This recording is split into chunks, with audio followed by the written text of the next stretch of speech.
Bonjour à tous et bienvenue sur Food is Love, j'espère que vous allez bien. Aujourd'hui je lance un avis aux amateurs de pizza qui remplissent leurs devoirs en matière de satiété, une pâte épaisse qui croustille mais qui reste moelleuse, une sauce tomate toute simple mais parfumée comme il faut, bien sûr la dose de fromage pour les gros lards, un style de pizza assez éloigné de la traditionnelle napolitaine, on se dirigera plutôt vers une traditionnelle springfieldienne, alors pizza pan, c'est parti. On va bien sûr commencer par préparer la pâte à pizza, pour laquelle j'utiliserai mon robot. Sachez que ce type de robot est tout à fait adapté pour pétrir de la pâte, mais bien sûr si vous n'êtes pas équipé, vous pourrez utiliser un pétrin plus traditionnel ou tout simplement pétrir votre pâte à la main. Pourquoi aujourd'hui j'ai décidé d'utiliser ce robot et non pas mon pétrin traditionnel? Tout simplement pour le rentabiliser. De plus le mien est adapté avec une lame en plastique spéciale pétrissage, mais sachez que ça marche aussi avec les lames en acier. En plus, vous verrez que la préparation est beaucoup plus rapide. Pour 2 pizzas pâte épaisse, on aura besoin de 450 g de farine T55, 10 g de sel, 8 g de levure sèche, que vous pouvez remplacer par 20 g de levure fraîche, quantité nécessaire pour une pousse rapide. Pour une fermentation en 24 heures, 2 ou 3 g de levure sèche suffiront amplement. On ajoutera également une cuillère à soupe d'huile d'olive. On commence à mélanger le tout en y incorporant entre 25 et 28 centilitres d'eau chaude, qui correspond à une température située entre 36 et 40 degrés. Température idéale pour activer la levure. Votre pâte va se former au fur et à mesure que vous ajoutez l'eau. Et une fois que la pâte sera obtenue, avec ce genre de robot, 1 minute de pétrissage suffira amplement. En revanche, si vous pétrissez à la main ou au pétrin traditionnel, vous devrez pétrir la pâte pendant au moins 5 minutes. L'essentiel sera d'obtenir une pâte bien souple et bien élastique, mais qui ne colle pas. Une fois que vous aurez obtenu cette pâte, disposez-la sur votre plan de travail fariné, et voilà le genre de texture que vous devez obtenir. Si la pâte se casse lorsque vous l'étirez, c'est que vous n'avez pas ajouté assez d'eau ou que vous ne l'avez pas assez pétrie. Une fois que vous aurez obtenu le bon résultat, vous formerez la pâte en boule. Comme à l'habitude, vous la disposerez dans un grand bol, que vous aurez badigeonné avec un peu d'huile d'olive. Vous recouvrez le bol hermétiquement et vous allez laisser la pâte doubler de volume, ce qui avec 8 g de levure sèche devrait prendre 1 heure à 1h30 en fonction de la température ambiante. Pendant ce temps-là, on va préparer la sauce tomate pour laquelle on aura besoin de 400 g de pulpe que vous pouvez remplacer par des tomates entières pelées ou par des tomates fraîches si c'est la bonne période. Versez vos tomates dans un grand verre. Assaisonnez-les avec une cuillère à soupe d'huile d'olive, une cuillère à café d'origan déshydraté que vous pouvez compléter avec un peu de basilic. On relèvera la sauce avec soit un peu de poivre ou soit quelques piments cayenne. On ajoutera également un quart de cuillère à café de sel et bien sûr l'incontournable gousse d'ail. On passe le tout au mixeur plongeant. Vous pouvez bien sûr utiliser un autre type de hachoir, comme un blender par exemple. Assurez-vous d'obtenir une belle purée de tomates. Et sauce pizza très parfumée est prête. Sauce que vous pouvez conserver au frigo plusieurs jours. Et même si aujourd'hui on va préparer 2 pizzas, les quantités données pour préparer cette sauce vous permettront d'élaborer 3 ou 4 pizzas sans problème. Maintenant, allez faire patienter cette sauce tranquillement au frigo, puisque notre pâte a déjà doublé de volume et on va pouvoir s'en occuper. En commençant par la faire redescendre sur terre que vous aurez bien sûr pensé à fariner, afin de pouvoir dégazer la pâte en la pétrissant au moins 1 minute. Ensuite, vous allez pouvoir la diviser en 2 parts égales et former chaque part en boule bien lisse.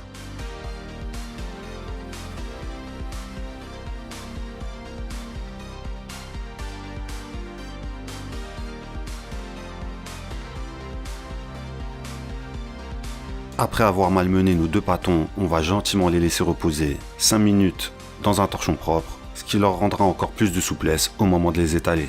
Pendant ce temps-là, on va pouvoir préparer nos plats à pizza, dont les acteurs principaux seront des poêles en fonte. Pourquoi des poêles en fonte? Tout d'abord, l'inertie de la fonte permettra d'obtenir une pâte avec une couche légèrement croustillante tout en conservant du moelleux à l'intérieur. De plus, on a des rebords qui forceront la pâte à pousser vers le haut. Et pour terminer, si vous souhaitez une pâte bien cuite et beaucoup plus croustillante, vous pourrez terminer la cuisson sur un feu, ce qui évitera de dessécher la garniture, contrairement au four. Bien sûr, je sais très bien que nous ne sommes pas tous armés de poêles en fonte. vous pourrez utiliser d'autres types de moules, comme des moules à tarte, ou d'autres types de poêles compatibles avec le four. Quel que sera votre choix, vous badigeonnerez votre moule avec une généreuse cuillère à soupe d'huile d'olive.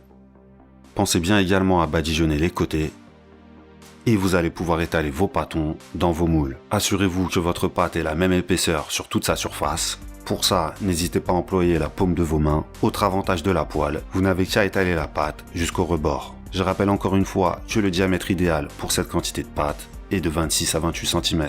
Une fois que vous avez étalé la pâte dans votre moule, vous allez la recouvrir et la laisser reposer cette fois-ci 30 minutes pour qu'elle puisse prendre encore un peu de volume. La première pâte a été étalée dans une poêle de 26 cm, la deuxième sera étalée dans une poêle de 28 cm pour que vous puissiez faire la comparaison à la fin.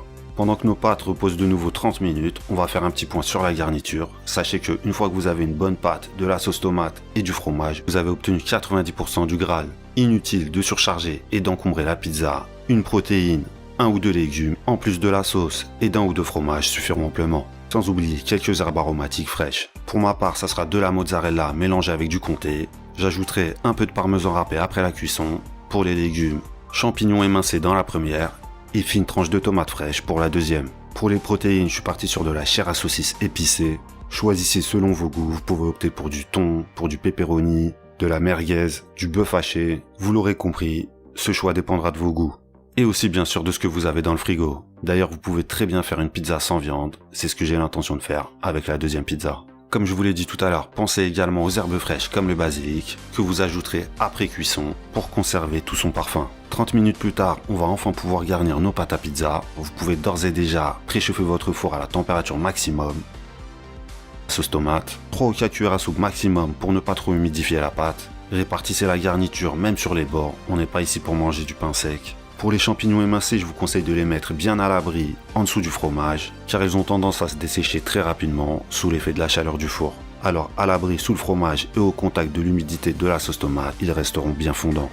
On termine avec la chair à saucisse qui, contrairement aux champignons albinos, va pouvoir aller bronzer au soleil. Pour la deuxième pizza 28 cm, on part sur la même base. Je complète juste la mozzarella avec un peu d'emmental râpé. Je recouvre le fromage avec des fines rondelles de tomates fraîches. Et je termine avec quelques olives noires. J'ajouterai quelques feuilles de basilic et du parmesan après la cuisson. Maintenant, direction le four chauffé à fond pendant 15 à 20 minutes. Vous pouvez opter pour une cuisson statique par le haut et par le bas, ou pour une cuisson à chaleur tournante par le bas si votre four en est équipé. À la sortie du four, le petit parmesan tant que la pizza est encore chaude, avant de pouvoir la démouler. Profitez-en pour contrôler si la cuisson de la pâte vous convient. Si ce n'est pas le cas, comme je vous l'ai dit tout à l'heure, vous pouvez mettre la poêle sur le feu quelques minutes pour ajouter un peu plus de crousticité. Dans le cas présent, j'ai obtenu le résultat que je voulais, une pâte moelleuse comme une éponge, enveloppée par une légère fine couche croustillante. L'épaisseur est bien sûr au rendez-vous.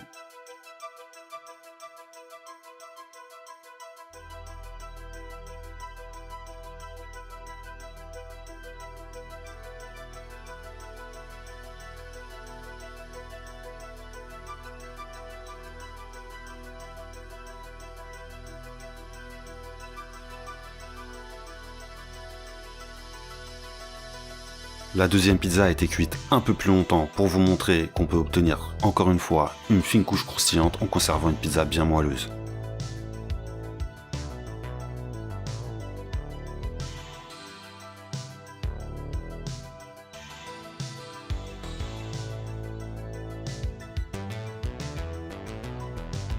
Cette vidéo est maintenant terminée, j'espère qu'elle vous a plu. N'hésitez pas à m'en parler dans les commentaires, me donner votre avis. Vous me ferez un plaisir de mettre un pouce vers le haut avant de partir. Et je vous donne rendez-vous à la prochaine vidéo pour une nouvelle recette. Ciao!